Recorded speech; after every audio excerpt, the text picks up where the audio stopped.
Franchise Sports Media! I had some lady do that to me in the fucking car. This was a while ago. She touched, like, my head was low. She touched my fucking head when she got in the back, talking about somebody she knew in the family or whatever. His hair is like that. She always liked the way it felt, so she touched my hair. Wait, like a passenger? Yes. Like a woman you were dating? No, a passenger. Wow. White people.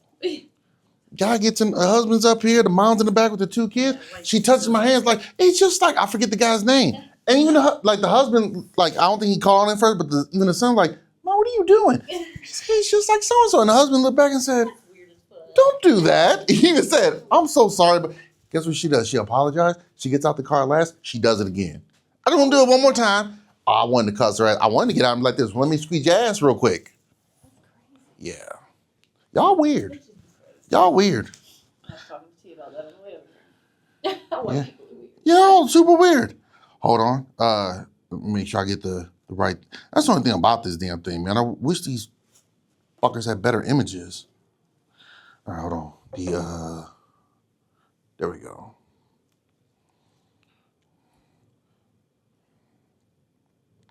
All right. Are we ready? Yep. It's all right. rolling. You're good to go. All right, here we go.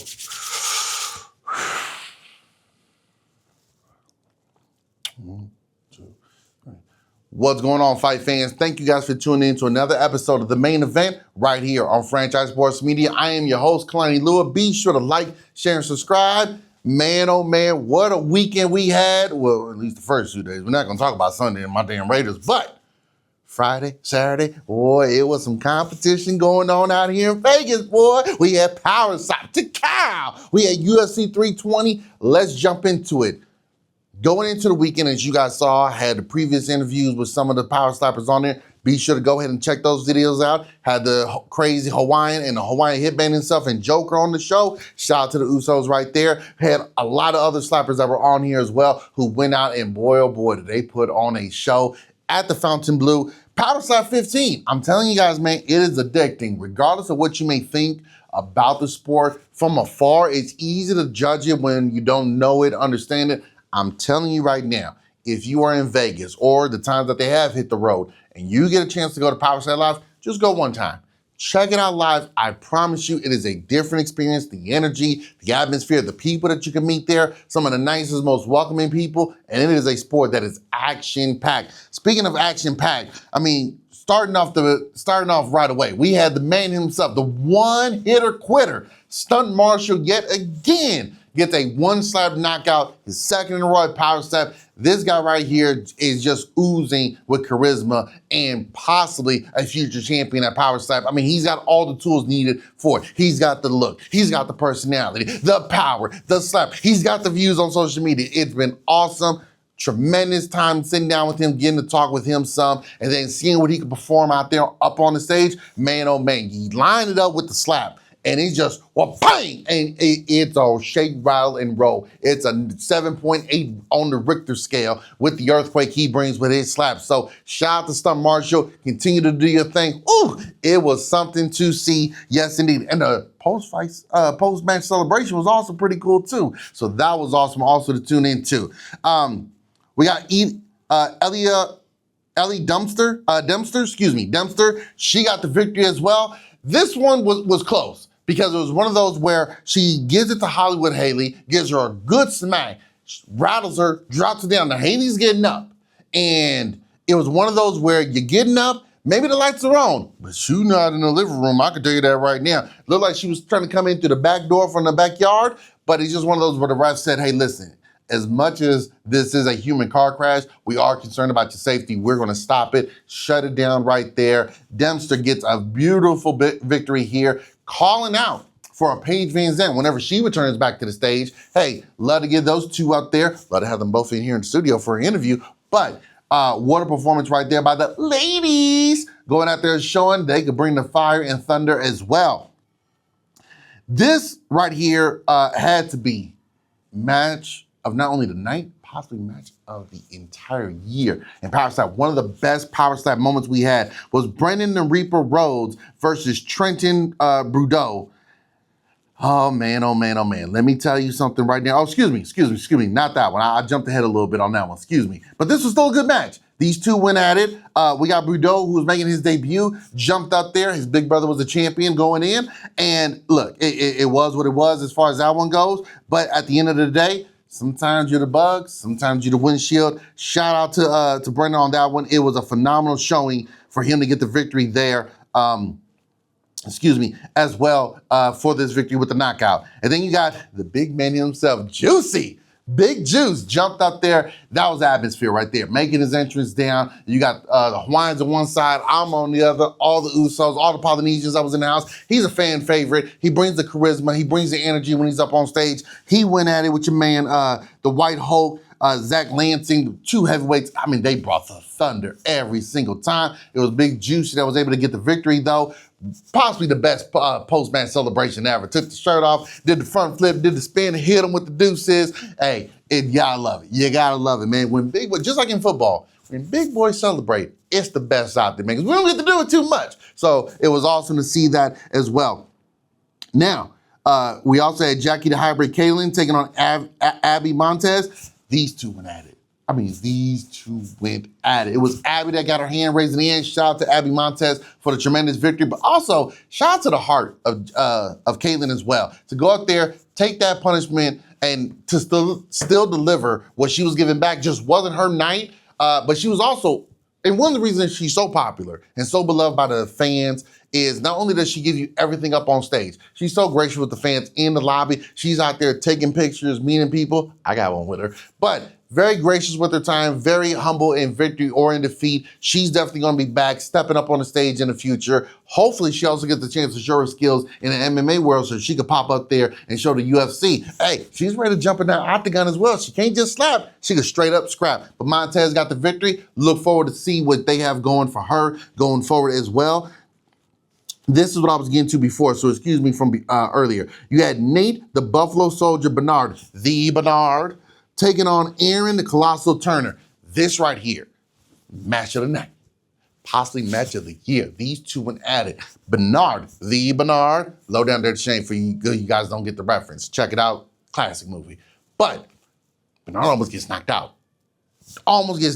You got Turner almost put him down, looked like it was over. Oh, it's over, ladies and gentlemen. But he rose from the ashes like 80s wrestling right now, and he stood back up, and he was ready to get back out there. Then these two are going, bam, bam, bam, blow for blow, side for side. One of the best sounds you could hear in any sporting event, but especially on the Power Slap stage. Ladies and gentlemen, we're going to sudden death overtime.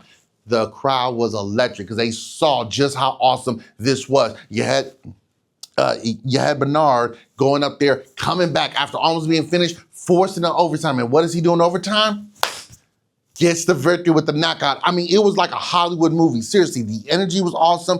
You saw it on YouTube. You see it on clips. It was phenomenal to see how this went right here. Gets the knocked out victory. It was one of those, it was like a Rocky movie. It was like a Rocky film right there. Last round, Apollo standing there, Rocky saying, come on. Apollo just deflated. Like, oh, what do I got to do to beat this guy? Nate Bernard went out there, got the huge victory, and shout out to Aaron Turner as well, man. He had a tremendous showing. Looked like he was going to win it first. Hey, just didn't end that way. But these two went at it. Phenomenal showing from both of them. Thank you guys for the great job and putting on one of the best matches we've ever seen on the Power Slap stage. The main event, middleweight title on the line. Brendan the Butcher Bordeaux coming in to defend his title in a trilogy against his arch rival, Isaiah the Puerto Rican Pretty Boy Quinones. Oh, man.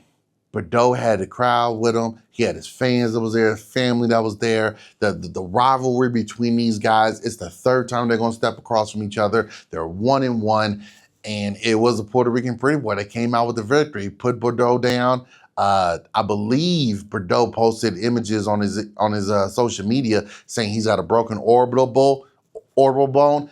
Quinones, once again, is now your middleweight champion.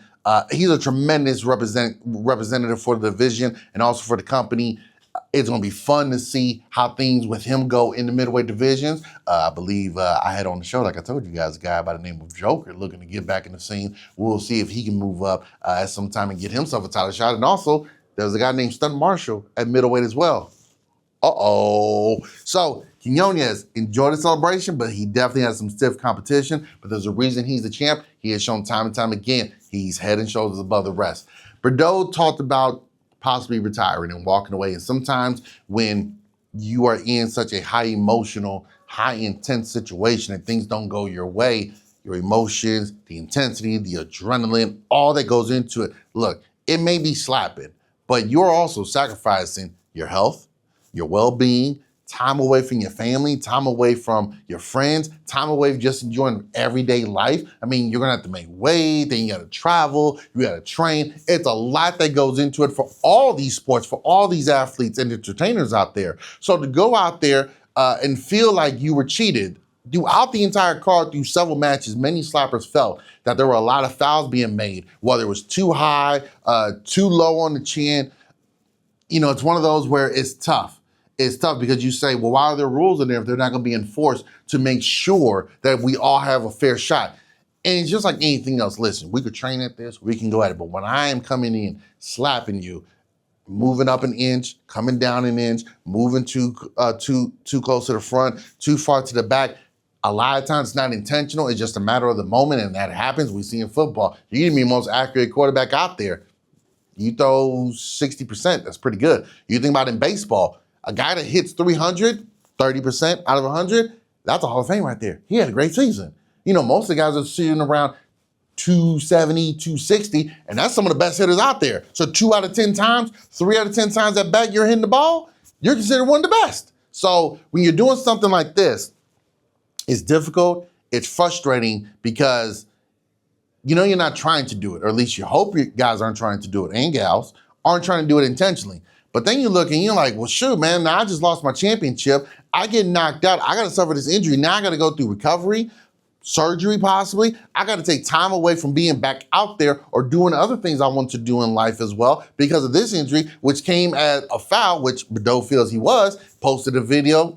Looked like it was a bit high to me, but I'm not a ref or a judge, so I can't call it myself. So it would be nice if that is something Power Slap could maybe help clean up. There's been mentions I saw from some fans online of, hey, if it's a foul, maybe do it like Pride FC used to do back in the day. You get penalized and there's a certain percentage of your purse that you lose to your opponent. Now the incentive is you go ahead and foul if you want to. He's gonna get more of your money. Money out the pockets is always gonna get the attention. We see that in business. We see that in the regular world. Anytime you start messing with my green, you know what I mean? So it's unfortunate. Hopefully we can clean things up. I gotta tell you, Power Slap Live is unlike anything else. I encourage all of you guys to get out there, check it out live.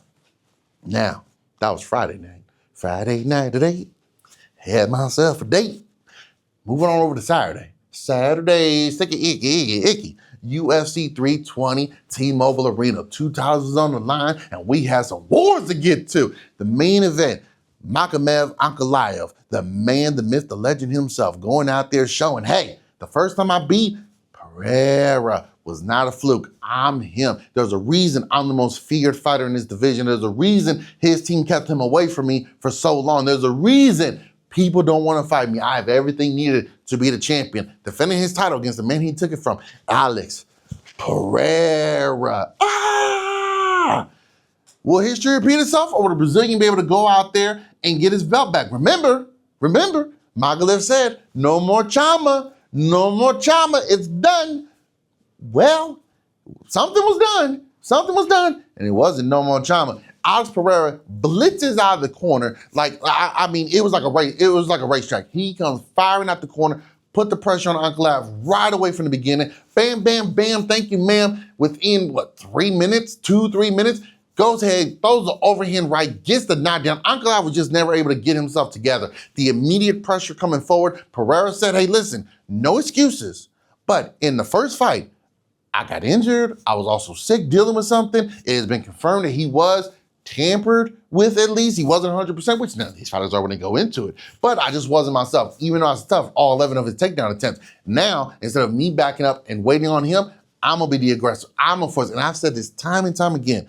Two things I've said. One, there is something about when a fighter constantly is putting that pressure on you, no matter how good your cardio is, and we're going to get to that point a little bit later, but no matter how good your cardio is, no matter what your game plan, it does something to you mentally and physically that's just draining to constantly be in reverse, constantly on your heels, constantly backing up and having to move around. And we saw that here. Ankalaev looked like a deer in the headlights. Whoa, wait a minute. Why are you coming out here so fast and furious? And then you throw in a couple leg kicks, you throw in the pressure and the stand, and then boom, overhand right, knocks Ankalaev down. Then the ground and pound came. It was over with. It was done. And then you had the signature. Here's a pillow for you. Thank you. Come again. And Alex Pereira is back. Chama. Make sure he went over to Ankalaev and say, Chama is here in full effect. It is back, baby. So when Pereira is right, boy, he's one of the most scariest sons of guns in combat sports. So much fun to see it there. The crowd was electric for him. And no offense to Ankalaev, great fighter. Really is a great fighter. I just think from everything else, from a marketability standpoint, from a fanfare standpoint, from a fight style standpoint, Pereira is just a better option to have leading the face of your division and being one of the biggest names in your company, especially with his story and his fighting style and his highlight reel finishes and knockouts. Man, looks like he had plans after the fight for a certain announcement, but out of respect, and again, this just goes to show the type of character he is, says, hey, with the recent news of the unfortunate passing of Arthur Jones, John Jones' brother, he asked everyone to be quiet. And I'm not gonna lie, I watched it. You can hear a pin drop. It's almost like when he said, hey, I need you guys to be quiet for a moment of silence. It was, ow! It was something, it's a stadium full of random people in there, fight fans, the adrenaline, the excitement, and they all stopped. One, that goes to show the respect for John Jones, his family, everything Jones has given to the sport, what the Jones family means to MMA, regardless of everything that's happened outside of it. Hey man, you've gone out there time and time again, doing what you do out there to entertain us. Respect, and we're very sorry for your loss. But also the respect for Alex Pereira, for him to say, him get a moment of silence. I'm not gonna say what I initially wanted to say, so I'm just gonna respect that and get back to it now. Later on, he did say, yeah, he wanted to fight John Jones at the White House. I've said on this show before multiple times, people think Jones has been ducking Tom Aspinall. I don't feel that's the case. He might think Tom Aspinall is a tougher opponent, sure, but at the end, I need to fight somebody who's worthy of me being out there. Tom Aspinall is good and he is big in the MMA world. Pereira is global, okay? He is known from so many different aspects of life. People who don't even follow MMA on the regular, don't even follow the UFC on the regular, know about Alex Pereira. Tom Aspinall is good, but look how long he's been out of sight, out of mind. And it's one of those where you say, okay, cool. What's in it for me though? If I face Alex Pereira, former middleweight champion, former light heavyweight champion, he's moving up to heavyweight. He's trying to go after history to be the first one to win a title in 3 different divisions. He's knocked out damn near everyone else he's facing, including Dizzy, which is tough to see. But he's gone out there and done the things that he's done. The aura of him when he comes out with the best entrance in UFC right now with the spear, the accomplishments he's trying to do. Now I'm the one to go out there and defeat him. That's a hell of a way to go out. Whereas you got Tom Aspinall, okay, you're a tremendous heavyweight. Cool. Again, Aspinall might be the tougher opponent for him, but Pereira is the bigger name. We've seen this in the world of boxing where Floyd's like, hey, I can fight all these guys, but at this point in my career, I need guys whose name also brings value to the card. And it's not just a card or a fight based off me being an A side and dragging everything there. It needs to go both ways. And you see that with other guys like Manny Pacquiao, I would say for Canelo Alvarez, but it gets to a point where you're like, if I'm at the end of my career, I don't just want to fight the young up-and-comer. I want to fight someone who's on my level of chasing greatness. We don't know where Tom Aspinall is going to fall at the end of the day among great heavyweights. We know Pereira's a future Hall of Famer. We know Pereira's in the conversation already as one of the greatest middleweight and light heavyweight of all time. We know that he's going to go down as one of the greatest fighters in UFC history. We don't know if that's going to be Tom Aspinall. He's got all the skills and talent to be that, but we just don't know yet. He doesn't have that body of work yet to show it. And I know we'll talk about the record. How many of those guys he fought were, would you say, are top contenders? Curtis Blades is a tremendous fighter. Is he a legit top 3, top 2, top 4 talent consistently throughout? Sergey beat him. Where's he been at since that loss a couple years ago? Out of sight, out of mind. So, Tom just needs to do a little bit more, but at the end of the day, Pereira is trying to etch his name in there to get that big fight. What a move up to heavyweight. I mean, after he does that, what else does he need to do? And for Pereira, I might think of my career as well. I don't want to sit here and just keep fighting and recycling my matches. I need to go out there and take on new challenges. If he doesn't get John Jones, there was a gentleman on the card that we're going to get to a little bit later that was standing right there. And I tell you, man, he's come from a different cloth. But co-main event, we had Merab Delavushi taking on Corey Sandhagen. Merab, I honestly don't know what you're supposed to do with this guy. This guy literally is a machine. It is unlike anything we really have seen. Becomes the first UFC fighter to have over 100 takedowns in his career. Think about that. All the Olympic wrestlers, all the Olympic alternates, all the All-Americans, all the fighters from Dagestan, from Russia, all over the world who have gone in there and take takedowns. But Rob has over 100 and he stands alone. My gosh, he goes out there and puts on an absolute clinic. It looked like he could have went 15 more rounds. He wasn't even sweating. Okay, shout out to Corey Sandhagen. He put out the best performance he could in those situations, but the takedowns were just too dominant for him. Getting taken down left, right, up, down, around here, north, south, east, west. It was just a clinic by Merab. Merab, I mean, he has this weird, I won't say weird because it works for him, but he's like, yeah, I don't do the traditional weight cut, or I don't sit in saunas, I don't do hot soups. No, I run. I stop eating on a certain day. I don't eat anything. I don't drink anything. I still train and I run. And that's how he gets rid of the weight. And it pays off. I mean, you see him when he's in there. The cardio is on point. He's literally shown, hey, whether we're standing up or I'm taking you down 15 times in this match, I'm going to be here in your face every single time. Even the moments where he's backing up, you know it's coming. Okay, you're getting your, oh, nice, buddy. Okay, let me go ahead and show you what now we're about to do. What was interesting, and the commentators pointed out, Sandhagen didn't use a lot of body kicks, especially down the middle, like Sean O'Malley did. And that's one of the few times we've seen Rob really have a chink in his armor of, okay, what are you supposed to do against this guy? And I thought Sandhagen would maybe take more of advantage of that. Now, when Corey had a chance to stand up with him and really be able to unload, he had moments where it looked like, okay, here we go. They just weren't, it was just too far and in between for him to get something consistently going. I think Sandhagen's going to be right there again in the title conversation going forward. But right now, again, Rob's looking around like, I'm kind of running through everybody, making it look easy. So what's next? Because I'm making the rest of this division, I'm running through them like foreign water through tourists. It's not pretty. So does he try to move up and go for champ status? Could you imagine Merab versus Volkanovski?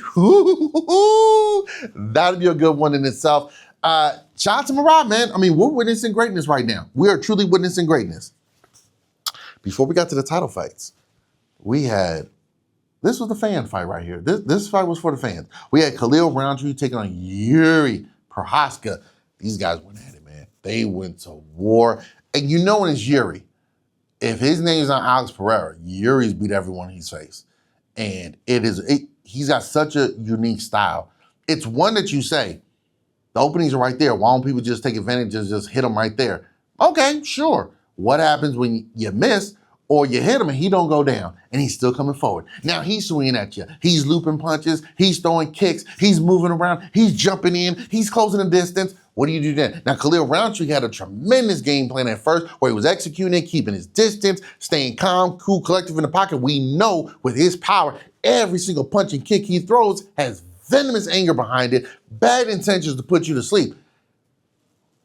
Once again, though, you kind of see if Roundtree isn't able to put you away because he throws everything in his punches, that cardio starts to take effect on him. Now it's starting to affect, and you saw that in the third round where he started to slow down. Now granted, he's in a war. So at the same time, you throw in the fact that, hey, not only am I taking on someone that's constantly putting the pressure on me, again, applying that pressure, but two, I'm also hitting him with everything I got and he's not going down. What else is there? Then Yuri was able to come back third round. Most people, if not everyone, had it 2-0 Roundtree going into the third round. All he had to do was what Apollo Creed told him to do. Stay away from him. You already won the fight. No, I won, but I didn't beat him. Roundtree went out there like a warrior. Shout out, respect to him for that. Yuri was able to put him down, though. For me, I don't feel like this does a lot of damage for Roundtree. One, the performance he had before the finish, tremendous. Absolutely tremendous. He has shown, hey, I wasn't just picked to fight Pereira because he's beat everyone else. and I was a little bit lower on the rankings. I was picked because I'm a legit threat to all these guys in this division. And he showed against Jamal Hill, now he's showing against Yuri. I can fight with these guys. I just got to work on my cardio a little bit, figure some things out, maybe set up my punches a little bit better with some combinations. But at the end of the day, Roundtree is phenomenal to watch. Very, very fun, because you never know how it's going to end. Usually, someone going to sleep. This time, it was him that went to sleep. And for Yuri, I mean, that's a ninja right there. That's a samurai. That's an old school warrior. He was standing there with the karate gi on, with the sleeves cut off. He was pumped. He was emotional. And he's just one of those where he takes so much of this into who he is as a person, into his spirit, into his heart, into his soul, on how, hey, I'm a fighter. I am a fighter. I don't want to come up here and do all this trash talking, jump in your face at press conferences, do all these gimmicky stuff. Nothing wrong with that. It's entertainment at the end of the day as well. But my entertainment is going to be when I step in that cage and when that door closes. That face-off with him and Pereira, I could watch that 100 times and never get bored, where they're just standing right there looking at each other, barely moving, no blinking, no looking away, no backing down, mano a mano, win, lose, or draw. I will die. I will walk out with my shield or be carried out on it right here, right now. So maybe those two running back and go ahead and get a fight going between them. If Pereira doesn't move up to heavyweight, he's talked about moving down to 205, is getting a little rougher. Happens when you get up there in age, trust me, brother, I know. But if the John Jones fight doesn't materialize, maybe he does go ahead and say, all right, well, time for me to go ahead and face Yuri again, see how that goes. Either way, it's gonna be a lot of fun on how when those two go ahead and square up in the cage. Real quick before we get up out of here, news came out that the UFC is looking at putting Ilia Topuria to defend the lightweight title against Justin Gaethje for their January card, their Paramount card, as they make their debut from non-pay-per-view cards to now that.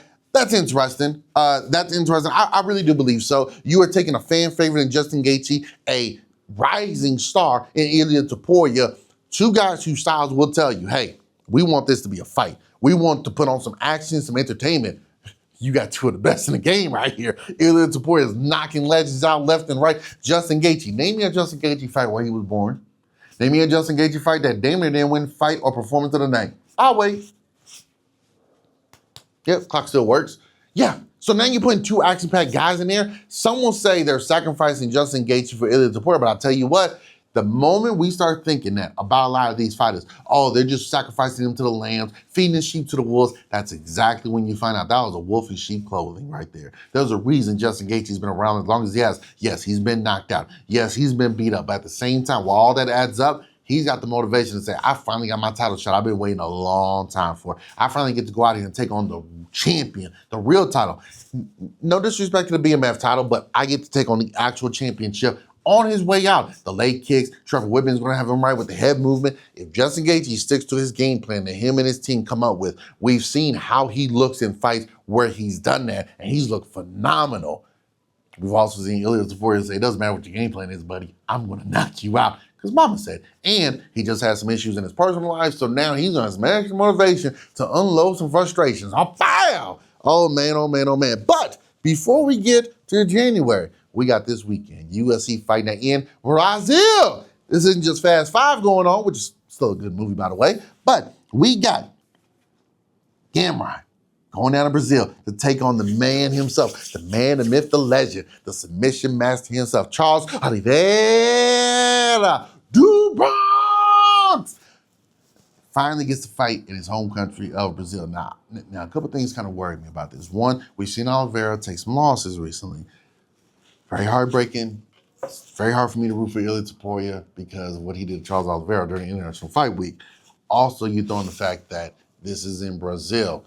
And he finally gets to fight back there after fighting so many times away from him. You know, he's getting older.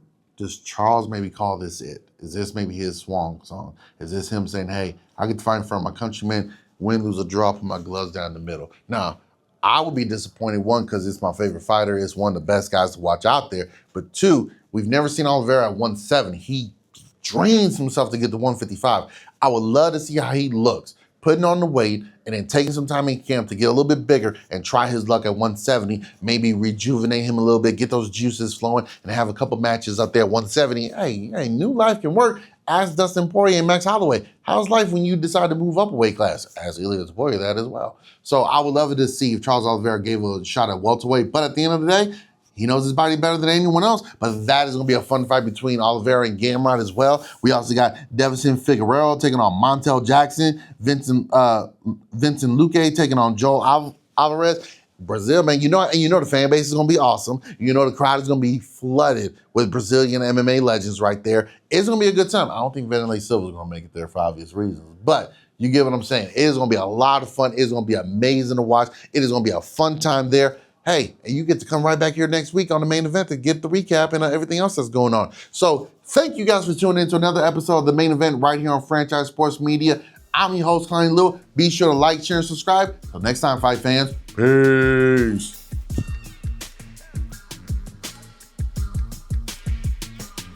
Franchise Sports Media!